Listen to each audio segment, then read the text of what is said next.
Hello বন্ধুরা, চলে এসেছি নতুন আরেকটা ব্লগ নিয়ে। যারা এখনও আমার চ্যানেলটি সাবস্ক্রাইব করনি অবশ্যই সাবস্ক্রিপশন করে নেবে এবং ঘরে বসে মন্দির দেখার সুযোগ করে নাও তোমরা। এভাবে চলে এসেছি আমরা পরেশনাথ পাহাড়ে এবং এখানে আমরা দিগম্বর জৈনের একটি মন্দিরে উপস্থিত হয়েছি। তো চলো এই সম্পর্কিত তোমরা ভিডিও দেখতে থাকো এবং তথ্য নিতে থাকো, ঐতিহাসিক তথ্য যেটা আমি তোমাদেরকে বলবো। তো শুনে রাখো, জৈন ধর্ম হলো একটি প্রাচীন ভারতীয় ধর্ম। ধর্মটির আধ্যাত্মিক ধ্যান ধারণা ও ইতিহাসের সূত্রপাত ঘটেছিল এই ধর্মের আদি প্রবর্তক হিসাবে কথিত 24 জন তীর্থঙ্করের পরম্পরার মাধ্যমে। প্রথম তীর্থঙ্করের নাম ঋষভনাথ। বর্তমানে তিনি আদিনাথ ভগবান নামেও পরিচিত। জৈনরা বিশ্বাস করেন ঋষভনাথ জন্মগ্রহণ করেছিলেন বহু লক্ষ বছর আগে। ত্রয়োবিংশ তীর্থঙ্কর পার্শ্বনাথ খ্রিস্টপূর্ব 900 অব্দ এবং চতুর্বিংশ তীর্থঙ্কর মহাবীর খ্রিস্টপূর্ব 500 অব্দ নাগাদ জন্মগ্রহণ করেন। জৈন ধর্মবিশ্বাসে এই ধর্ম হলো এক চিরন্তন ধর্ম এবং তীর্থঙ্করগণ মহাবিশ্বের প্রতিটি চক্রে মানব সমাজকে পথ প্রদর্শন করার জন্য আবির্ভূত হয়ে থাকেন।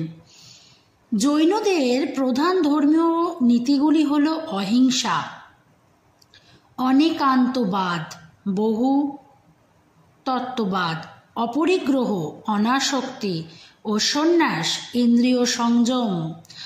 ধর্মপ্রাণ জৈনেরা 5টি প্রধান প্রতিজ্ঞা গ্রহণ করেন। 1. অহিংসা, 2. সত্য, 3. অস্তেয় মানে হচ্ছে চুরি না করা, 4. ব্রহ্মচর্য, যৌন সংযম ও অপরিগ্রহ। জৈন সংস্কৃতির উপর এই নীতিগুলির প্রভাব ব্যাপক। যেমন এই নীতির ফলেই জৈনরা প্রধানত কিন্তু নিরামিষাশী, এটা মাথায় রাখতে হবে। এই ধর্মের আদর্শ বাক্য হল পরস্পর গ্রহ জীবনাম, অর্থাৎ আত্মার কার্য পরস্পরকে সহায়তা করা, এবং নমকার মন্ত্র হল জৈনদের সর্বাপেক্ষা অধিক পরিচিত ও মৌলিক প্রার্থনা মন্ত্র। জৈন ধর্ম বিশ্বের প্রাচীনতম ধর্মগুলির মধ্যে কিন্তু অন্যতম। এই ধর্ম দুটি প্রধান প্রাচীন সম্প্রদায় বিভক্ত: দিগম্বর ও শ্বেতম্বর।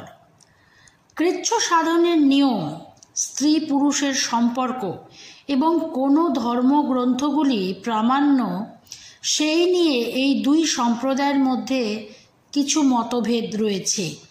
তবে দুই সম্প্রদায়েই ভিক্ষু সাধু ও সাধ্বীদের, সন্ন্যাসী বা সন্ন্যাসিনী, শ্রাবক ও শ্রাবিকারাই গৃহী পুরুষ ও নারী বহন করেন। 40 থেকে 50 লক্ষ মানুষ জৈন ধর্মের অনুগামী। এদের অধিকাংশই ভারতে বসবাস করেন। ভারতের বাইরে কানাডা, ইউরোপ ও মার্কিন যুক্তরাষ্ট্রে বহু সংখ্যক জৈন বাস করেন। জাপানেও জৈনদের জনসংখ্যা দ্রুত হারে বৃদ্ধি পাচ্ছে।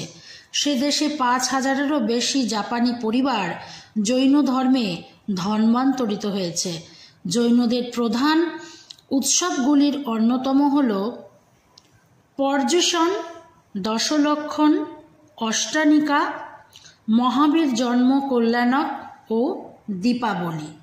তো বন্ধুরা, আমরা দেখতে পাচ্ছি এখানে এত সুন্দর মন্দির, তো তোমরা এখানে অবশ্যই আসবে। এবং এই দেখো, এইগুলো হচ্ছে বাইরের মন্দির।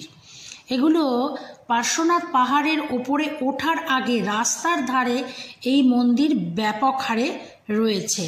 তো বন্ধুরা, তোমরা সবাই অবশ্যই এখানে এসো এবং এত সুন্দর মন্দিরগুলো দর্শন করো। আর আমি তো বলবো, যারা মন্দির ব্লগিং করে ইউটিউব চ্যানেলে, মানে মন্দির ব্লগ যারা করছে, তাদের জন্য এটা কিন্তু স্বর্গরাজ্য আমি মনে করছি। তো আরও একটি কথা, যেটা জৈন ধর্ম হলো ঈশ্বর নিরপেক্ষতাবাদী ধর্ম। এই ধর্মের পূর্বাভাস অনুযায়ী মহাবিশ্ব বস্তু দ্বৈতবাদের নীতিকে লঙ্ঘন না করে বিবর্তিত হচ্ছে। তো আমরা এখানে অনেক কিছু সুন্দর মন্দির দেখলাম, অনেক ঐতিহাসিক কথা জানতে পারলাম। তো বন্ধুরা, তোমরা সবাই সঙ্গে থাকো, সাথে থাকো, আর আমার সঙ্গে দেখতে থাকো নতুন নতুন মন্দির ব্লগ। ধন্যবাদ বন্ধুরা।